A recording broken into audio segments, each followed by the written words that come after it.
So Tim, we've taken a lot of predictions as to what's going to happen in the immediate future within the fresh produce sectors.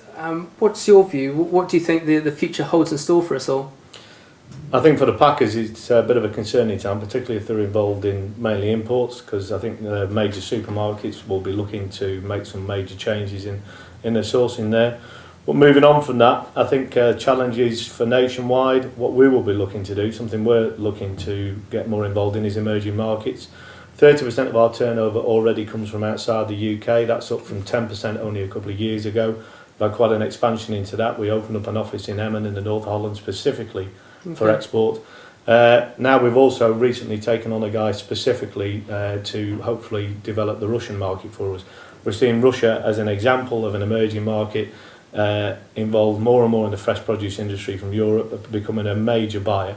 Obviously they've had the problems this year with an extremely cold winter and dry summer, but they seem to be there every year. Russia seems to be there every year, and I think it will continue to be there.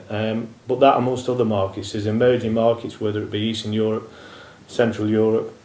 We do a lot with Scandinavia now, but particularly countries like Russia, where we can not only sell to, but probably buy from.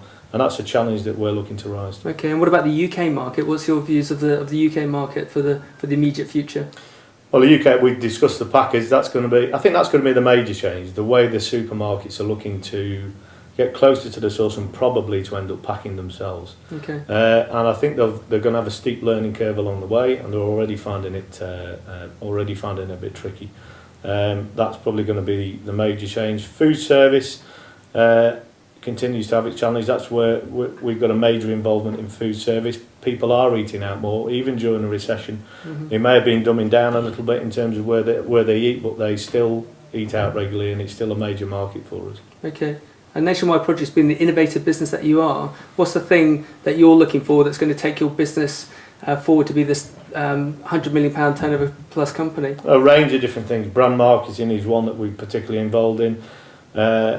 Another one, our IT system. Our spend to date has been 550,000, and I'm sure it continue to soar. It's important that we keep that up. Credit, we've mentioned credit before, to keep a good line of credit so everybody's still able to buy and we don't get any doors closed on us. To develop emerging markets, I think that's a key one for us. We just discussed that, to look to get more involved in emerging markets, particularly such as Russia, Eastern Europe, etc. Okay, and what about people? People is key. We're a people business. That's what we are. People is our key asset. We say this in our brochure, etc. We measure it. We look at key performance indicators for people. We measure the amount of our staff retention.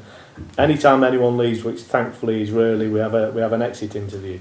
Our people are our driving force. We haven't got huge pack houses and factories. We have third parties doing that. We have people. Okay. And that's who we need to attract. Fantastic. So the ongoing success of Nationwide Produce will be the processes and systems that you got in place, and finding the best possible people to be associated with you. Absolutely, yeah. Fantastic. Yeah. Tim, thank you very much for your time. Pleasure.